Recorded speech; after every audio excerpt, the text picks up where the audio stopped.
नमस्कार, बुलेटिन में आपका स्वागत है। आपके साथ मैं हूं जीनत सिद्दीकी। तमाम खबरें प्रदेश की आपको दिखाएंगे, लेकिन मुख्यमंत्री योगी आदित्यनाथ को पहले सुनते हैं कि वो क्या कह रहे हैं। क्षेत्र में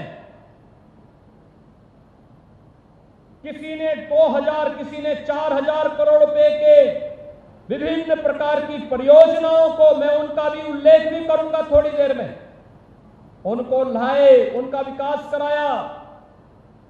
और ये जो मेडिकल कॉलेज आपको मिल रहा है ना, ये सभी लोग जब विधानसभा सत्र में या कभी लखनऊ आते थे, एक बार जरूर कहते थे कि हमारे बिजनौर के लोग कब तक इधर उधर जाएंगे, क्या वहां पे मेडिकल कॉलेज नहीं खुल सकता है। हमने कहा कि जनता जनार्दन ने सरकार बनाई है तो मेडिकल कॉलेज को क्या, वहां पर बहुत कुछ देंगे।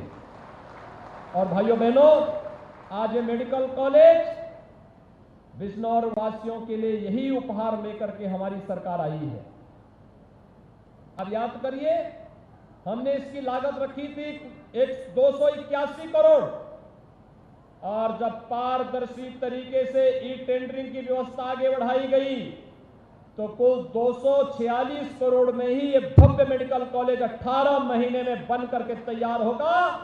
एडमिशन भी होंगे, स्वास्थ्य की बेहतरीन सुविधा भी बिजनौर वासियों को और आसपास के क्षेत्र के वासियों को प्राप्त होगा। भाइयों बहनों, आप याद करिए, 1947 में देश आजाद हुआ था। 1947 में भारत की स्वाधीनता के बाद से देश के 7 दशक बीत गए, 70 वर्ष बीत गए। 70 वर्षों में उत्तर प्रदेश में केवल 12 गवर्नमेंट मेडिकल कॉलेज खुल पाए थे, और आज 2017 से लेकर के 2021 के बीच में हमारी सरकार प्रदेश के अंदर 32 नए मेडिकल कॉलेज के साथ प्रदेश की जनता को बेहतरीन स्वास्थ्य सुविधा उपलब्ध कराने का कार्य कर रही है। 2 एम्स, एक गोरखपुर में और दूसरा रायबरेली में प्रारंभ हो चुका है। हर जिले में लाइफ सपोर्ट एम्बुलेंसेज उपलब्ध करा दी गई है, और आपके बिजनौर जनपद में तो धामपुर में एक 100 बेड का भी हॉस्पिटल बन करके यहां की जनता की सेवा के लिए समर्पित कर दिया गया है। ये काम पहले भी हो सकता था, लेकिन पहली सरकारें अपना विकास कराती थी। उनको गांव की चिंता नहीं होती थी, गरीब की चिंता नहीं होती थी, दलित की चिंता नहीं होती थी, बुजुर्ग की चिंता नहीं होती थी, सामान्य नागरिक की चिंता नहीं होती थी। उन्हें तो मैं और मेरा तक सीमित हो गया था।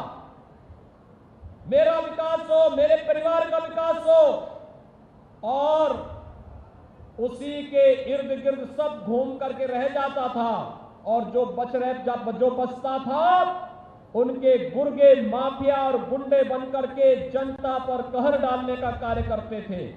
लेकिन भाइयों बहनों, आपने कानून व्यवस्था देखी होगी। अब कोई बहन और बेटियों की इज्जत के साथ खिलवाड़ नहीं कर सकता। अगर किसी ने जरूरत की तो उसका मुंह तोड़ जवाब देने का कार्य आज प्रदेश की सरकार के मार्गदर्शन में हो रहा है। आस्था के साथ कोई खिलवाड़ नहीं कर सकता है। आपने देखा होगा इससे पहले क्या होता था। इससे पहले कोई पर्व और त्योहार आता था तो दंगा शुरू हो जाता था, कोई आयोजन होता था दंगा शुरू होता था, कावड़ यात्रा का समय आता था प्रशासन रोक लगा देती थी। हमारी सरकार आई, हमने कहा पर्व और त्योहार में अगर कोई दंगा करेगा तो उसकी पूरी संपत्ति जब्त करवा देंगे, और संपत्ति ही जब्त नहीं करवाएंगे। अगर सरकारी संपत्ति को और व्यापारियों के प्रतिष्ठान को किसी ने आग लगाई तो उसकी भरपाई करते करते उनकी 7 पीढ़ियां चली जाएंगी, लेकिन भरपाई नहीं कर पाओगे। आज आप देख रहे होंगे उत्तर प्रदेश में कोई दंगा नहीं।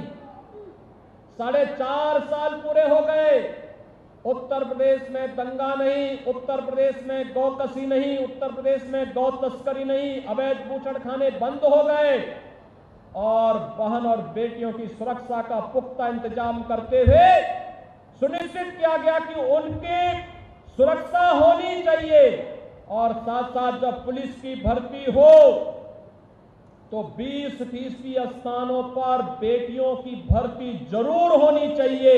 आज 30,000 बेटियां प्रदेश के अंदर पुलिस में भर्ती होकर के महिला सुरक्षा के साथ साथ केंद्र और प्रदेश सरकार की योजनाओं का लाभ उन लोगों तक पहुंचाने का कार्य कर रही है।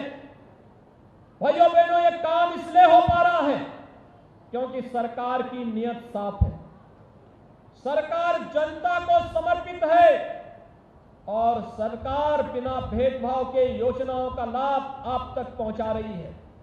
याद करिए ना, पहले कोई बाबा साहब भीमराव अंबेडकर के बारे में केवल वोट बैंक की नियत से सोचता था। प्रधानमंत्री मोदी जी ने बाबा साहब भीमराव अंबेडकर के 5 प्रमुख स्थानों को पंच तीर्थ के रूप में विकसित किया और यही नहीं, लखनऊ में हमारी सरकार बाबा साहब भीमराव अंबेडकर का एक भव्य स्मारक बनाने का काम कर रही है।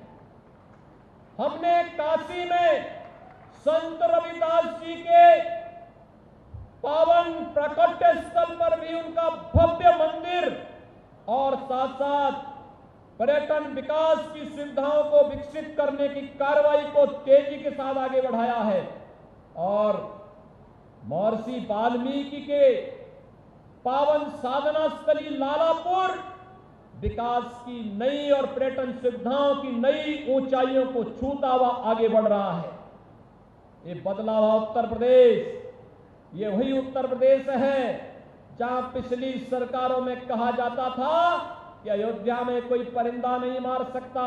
हमने कहा अयोध्या में भगवान राम का भव्य मंदिर बनाएंगे और भाइयों बहनों, आज आप देख रहे होंगे अयोध्या में भगवान राम का भव्य मंदिर निर्माण का मार्ग प्रशस्त हो गया है। प्रधानमंत्री जी ने 5 अगस्त 2020 को अयोध्या में भगवान राम के भव्य मंदिर के कार्य का शुभारंभ कर दिया है।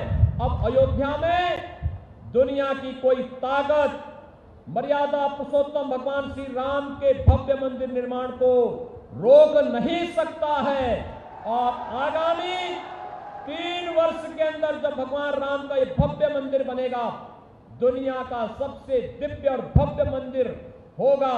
हर भारतवासी को इस पर गौरव की अनुभूति करनी चाहिए। भाइयों बहनों, पिछली सरकारें तुष्टीकरण की नीति पर किस तरह चलती थी? दंगे होते थे, आतंकी वारदात होती थी, मुजफ्फरनगर के दंगे होते थे और दंगाइयों को मुख्यमंत्री कार्यालय में सम्मानित किया जाता था। हिंदुओं पर झूठे मुकदमे दर्ज किए जाते थे, लेकिन आज तो ऐसा कोई नहीं कर सकता। आज तो झूठे मुकदमे समाप्त हो रहे हैं।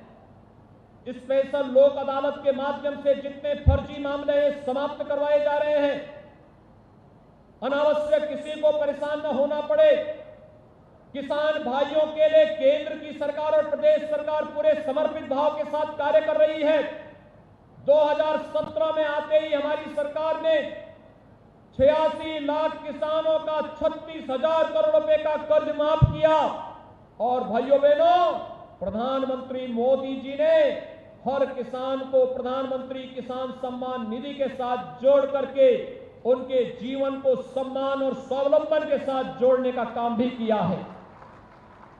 आज आप देख रहे होंगे, जब भी कोई महामारी आती थी, बीमारी के साथ साथ भूख से मौतें होती थी। लेकिन भाइयों बहनों, अब बीमारी से कोई मौत हो, इसके लिए पुख्ता व्यवस्था पहले से रहती है कि नहीं, उपचार फ्री होना चाहिए। भूख से कोई मौत न हो,